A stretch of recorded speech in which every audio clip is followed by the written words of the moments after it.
Hi guys, welcome back to a new episode of Finance and Crypto Guide. Today in this video, I'm going to show you how you can update your Uphold application on your device. Keep watching the video till the end. To update your Uphold application on your device, firstly go ahead and launch open your Play Store. On the search box at the top, type in Uphold and make a search. You're going to see the search results displayed on the screen. Tap on the application.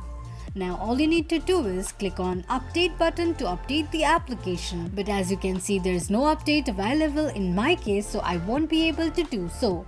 But if the updates are available, you can simply tap on update button to update your application. This is how you can update your Uphold application on your device quickly and easily, just in few steps.